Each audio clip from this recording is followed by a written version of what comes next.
Grab your popcorn. Sit comfortably and relax while I tell you a story. As a little boy, I left home quite early because of financial problem.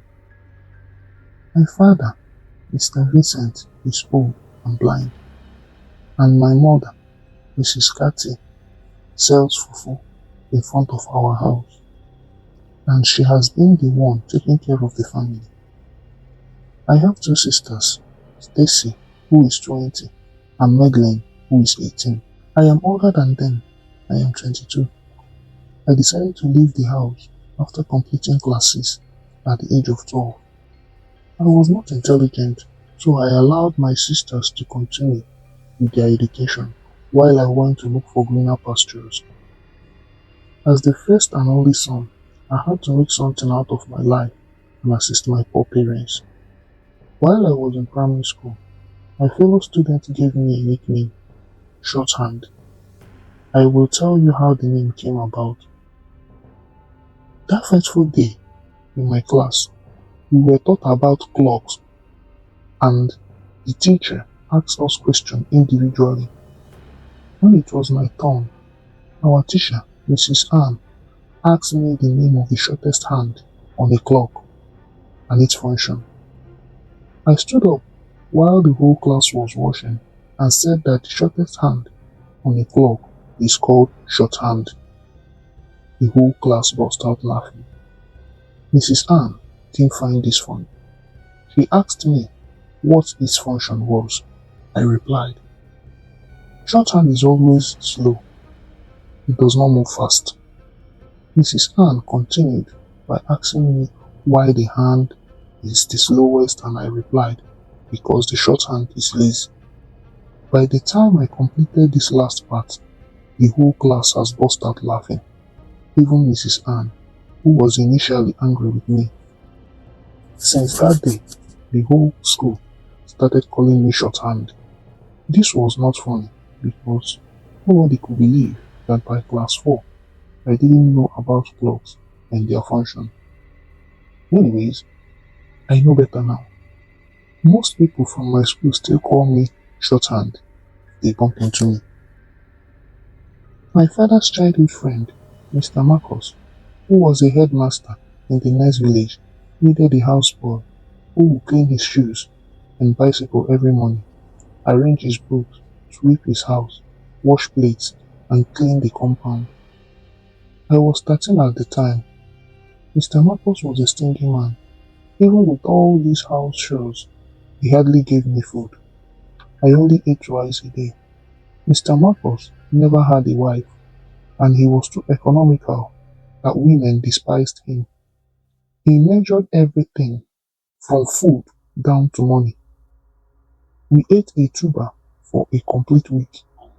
He did not buy anything for me, and neither did he pay me, and I was not going to school either. I wondered about the reason for my stay in his house. Oh, maybe to eat, because we hardly ate at home. It is better to stay at home than to do this type of work. This continued for 3 years. One day, I woke up very hungry and noticed that his bicycle was not in the house. Probably he had gone to school. I entered the kitchen to look for food and saw some pieces of sliced yam in the pot. I took it and ate it, but received a hot slap from behind while I was eating. He accused me of stealing his food and took me back to my parents. I was happy.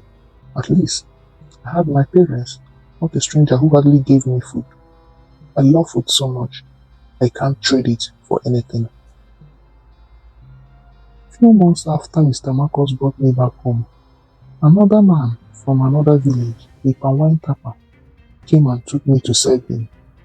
This time, Mr. Eric agreed to pay me every month, and my work would be distributing the palm wine he tapped to his customers. Sometimes we would go fishing, and I would carry the fish to the market to sell, or we usually roasted the fishes before selling them. We usually cook with the smallest of the fish we got. Unlike Mr. Marcus, I ate well in Mr. Eric's house. especially his fisherman soup. He taught me how to use just fish, pepper, and salt to make a meal. We even used just fish, salt, pepper, and cooked delicious rice. We made good money. Mr. Eric's wife left with the children after the man had a setback and returned from the city to the village. Mr. Eric did not like talking about his family because his wife had a bad behavior. I saw an old picture of his wife in the living room. He still loved his family regardless and was hoping that one day his two boys would come looking for him. 10 years since they left, Mr. Eric would be in his 60s and still hoping that a miracle could happen. But that was not the case. He developed stroke and stopped going out. I practically took over his business and paid myself after giving him his money. He called me one day and willed all his money to me because that was the only thing he had. I was happy because I thought it was time to rewrite the story of my family. Mr. Eric died 1 month later. I buried him by myself because there was no family member I was aware of. He didn't tell me where I could find his wife. I was planning to leave the house that evening when I heard a knock on the wooden door and saw a woman standing there. I did not need to ask who the woman was because her face was exactly the same as the one in the family enlargement picture. She asked to see where her husband was buried, and I pointed at the shadow grave before the hut. I was not expecting much from her because she left feeling unbothered. She asked to see his money, and I showed her. She stood up and carried the bag of money, saying that they were going to give Mr. Eric a befitting burial with the money. That was the last time I heard of her. I was wondering how she was able to get the information of her husband's demise, whom they had abandoned for over 10 years. So, she had been waiting to come and claim the money, whereas they abandoned him. I said to myself, I quickly took my bag and left in a devastating mood. While on my way home, I was wondering why things were not going well for me, even with all my struggles. I stayed with Mr. Eric for 2 years. The salary I got there was enough to take my blind father to the hospital for an operation and feed the family for some time. The month I turned 18, I decided to leave my home for greener pastures in the city. This time, because I know that I have a great destiny, just that the time has not come for its manifestation. I did not know anybody in the city, neither did I have a house there. I decided to enter a bus and go to the city. When I got there, I will sort myself out. I am a hardworking person. I will definitely find a manual job to do and sleep anywhere I find. I took a drastic step which my family was not happy about. But what could they have done? I left early in the morning at 5 o'clock a.m. with some money on me and my small bag. I took a bus that would drop me halfway before I took the second one. It took me 5 hours to get to where I would take the next bus. I didn't eat anything until I alighted from the second bus. Now that I am in the city, let me buy something and eat, then look for where to sleep as it's getting dark. I bought some snacks and ate by the roadside. Everywhere was bustling and lively, with people going about their normal businesses as if it's morning. By this time in Akaba village, where I came from, everybody would have gone to bed. I was wandering around looking for a shop that would be convenient for me to sleep when the owner locked up.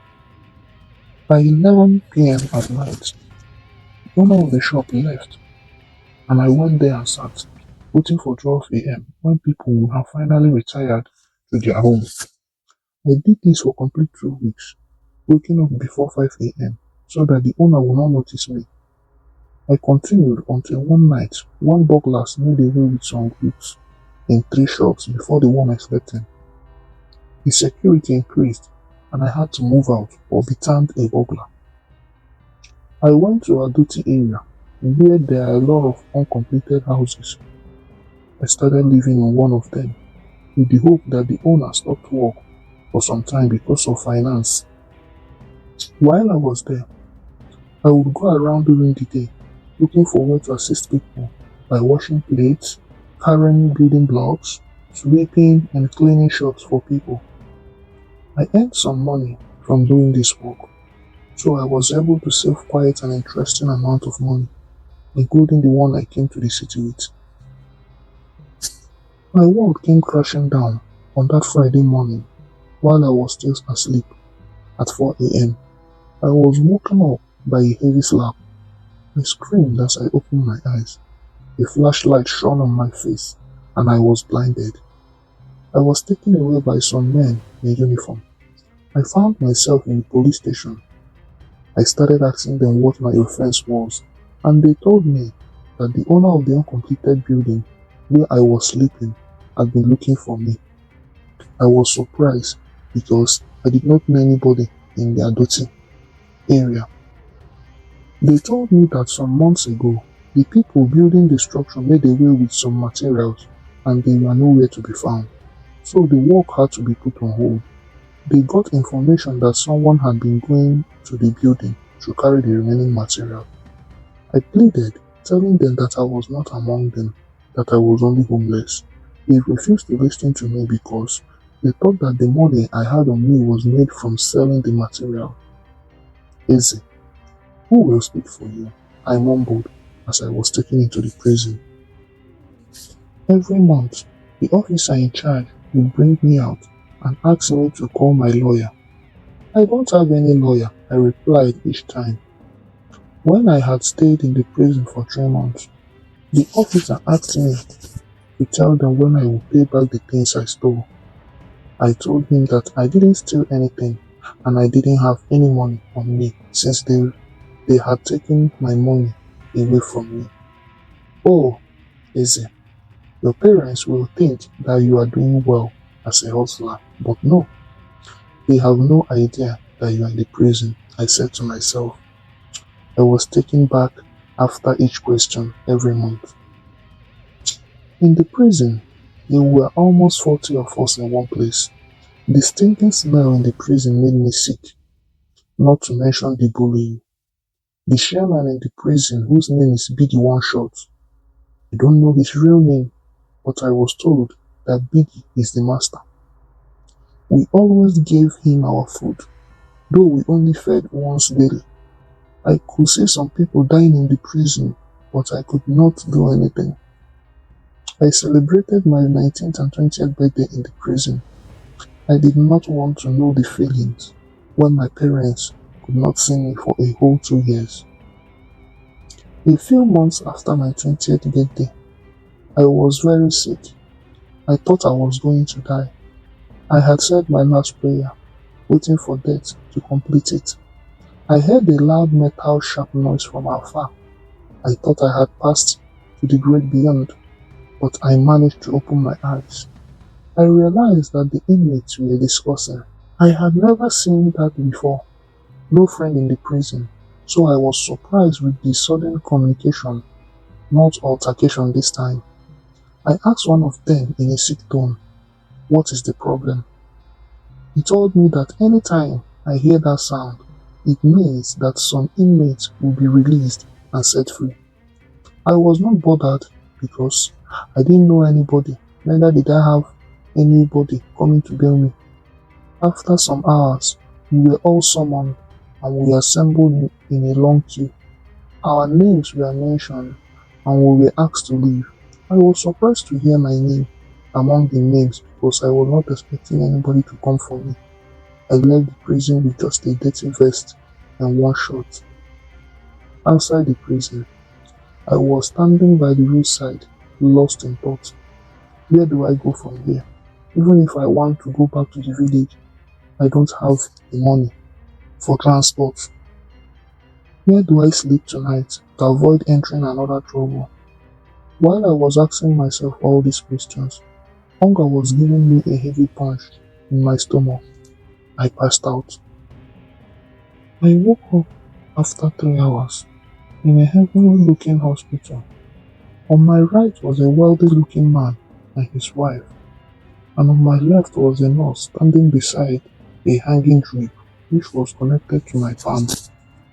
I asked in a faint tone, "What am I doing here?" The nurse told me that I needed some sleep. By this time, I was feeling and getting my strength back. The man then introduced himself as Mr. Eddie, and his wife, Mrs. Martha, told me that they had taken me from where I had fainted beside the road. They asked me where I was going, and I explained everything to them. Mrs. Martha, who appeared to me to be a virtuous woman, discussed with her husband after hearing my story, and they decided to take me with them. I was happy because I felt that victory was closer. I was hospitalized for some weeks to get back to normal and purge myself of all the iniquities, sickness, and negative energy from the prison. After I left the hospital, I was taken straight to a therapist, and they conducted 1 month of services for me to fix my mental health. I kept asking myself who Mr. Eddie was and what their intentions were towards me. I started living in their house, a beautiful and well-furnished mansion that I had never seen in my life since I was born. I started feeding and dressing well. I forgot to tell you that Mr. Eddie has 3 children: Chidi, 24, Odinaka, 21, and Ifeoma, 19. I was 20 at the time.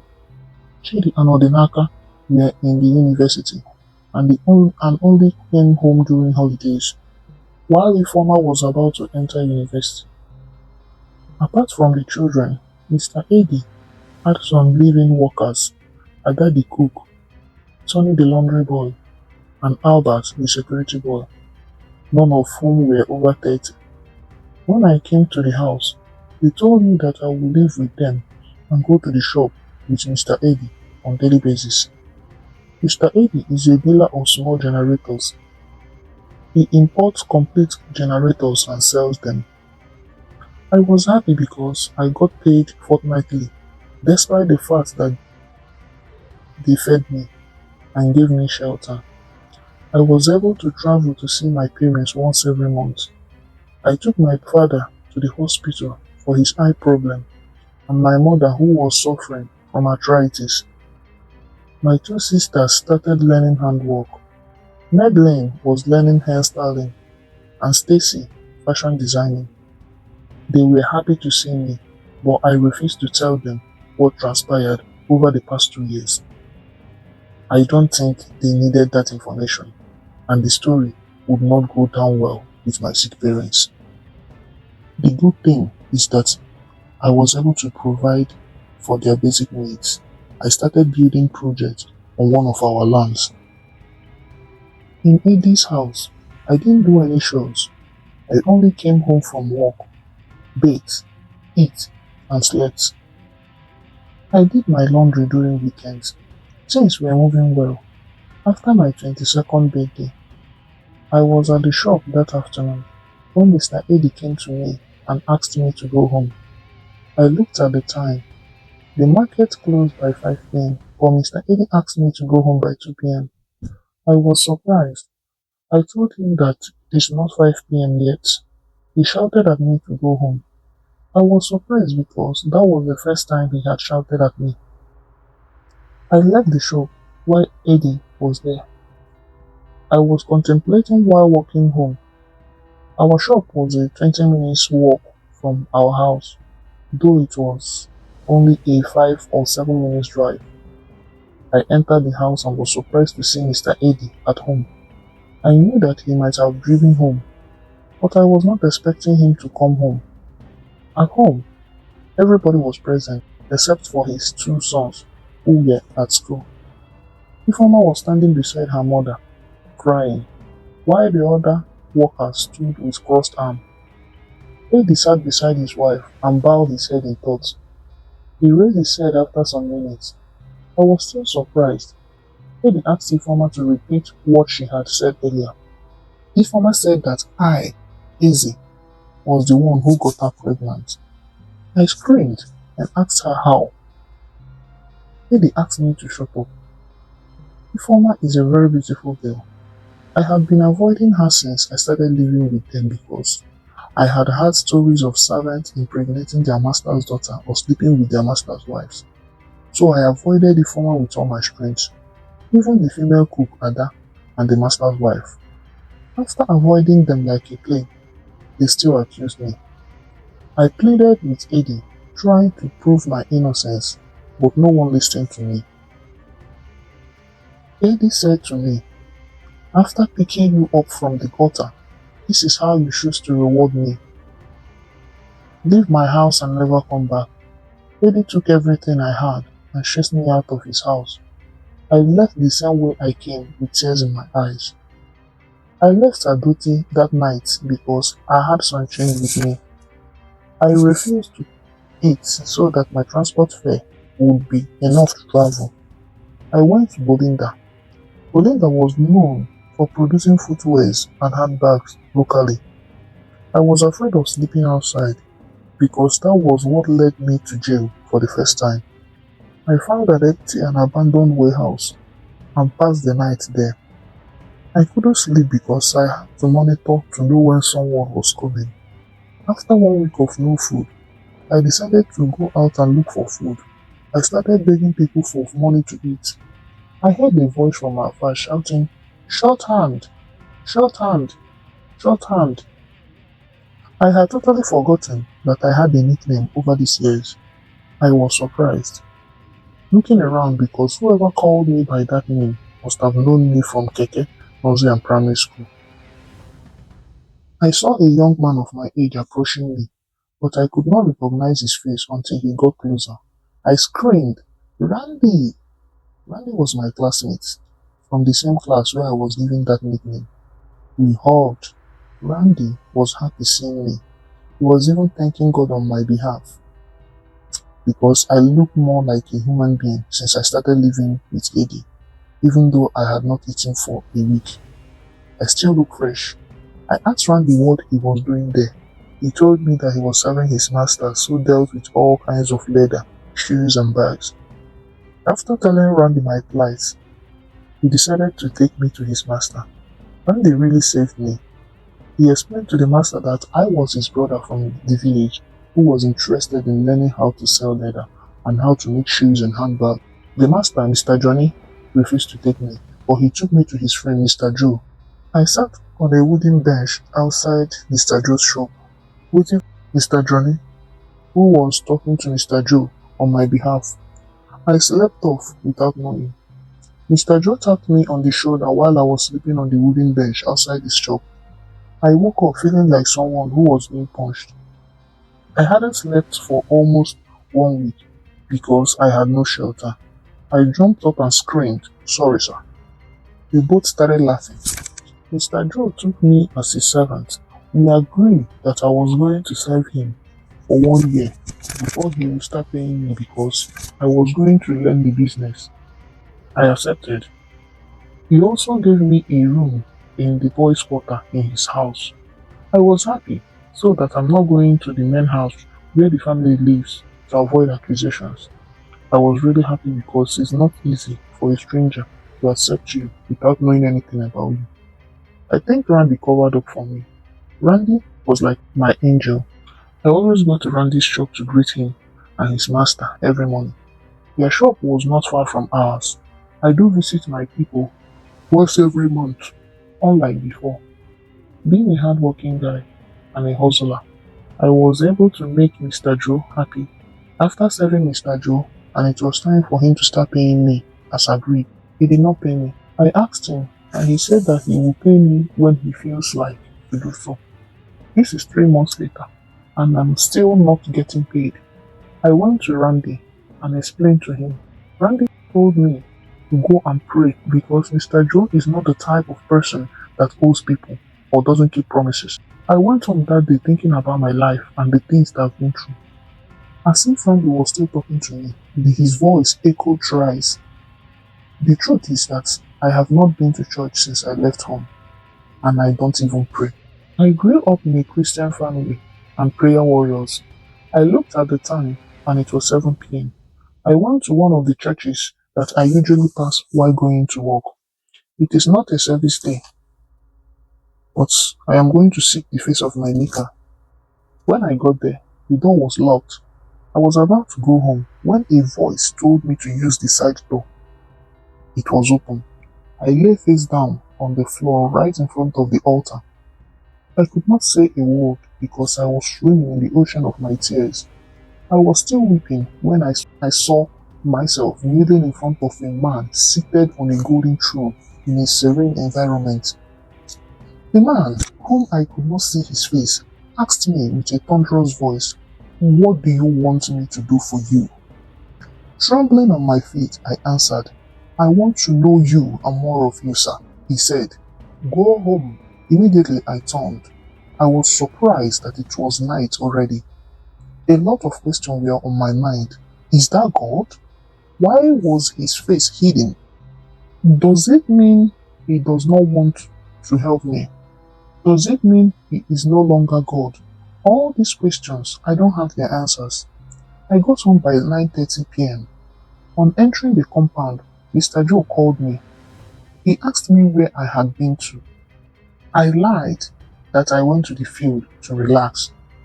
He calculated the money he owed me, opened a bank account for me, and paid into it. After 2 weeks, he introduced me to his foreign customers from abroad, and I started doing business with them. The foreign customer, whose name is Billy, introduced me to two of his friends, Bobby and Wesley. They invited me over to Europe, and after having a meeting with them, due to my loyalty, Billy gave me a position of a middleman. So, any leather they want to export to Bolinda, it must pass through me, and any produced shoe from Bolinda must pass through me. Everything happened so fast, I was flabbergasted. I bought many warehouses and shops in Bolinda, employing workers who make professional shoes for me. I travel every 3 months for business meetings. I went to Randy and appreciated what he did for me. I bought 2 warehouses and filled them with original and expensive leather. I told him not to pay me. I supplied goods to Mr. Joe and Mr. Johnny for a complete year without taking any money from them. I went to Adoti to appreciate Mr. Eddie because he did well for me, apart from the fact that I was falsely accused. But I got the shock of my life. I was told that Tony, the laundry boy, was the one who impregnated Ifeoma, and while she went to have the baby aborted, she died of bleeding. So Tony has been in prison since then. Mr. Eddie apologized for the false accusation. I told him that I never hold any grudge because God used him to bless me. I bought a house for Mr. Eddie and his wife. I went to my village and completed my building. I sent my father to Europe for an eye operation. I left Bolinda while my business was still running smoothly. I stayed in Europe for some months before coming back. I became a billionaire by 25. Since I left Mr. Joe's house, I have never missed a church service or gone a whole day without submitting to my Maker and thanking him. I am telling anyone who cares to listen that there are some doors that only prayer can open. I love God and I will serve him till his kingdom comes. Peace be unto you.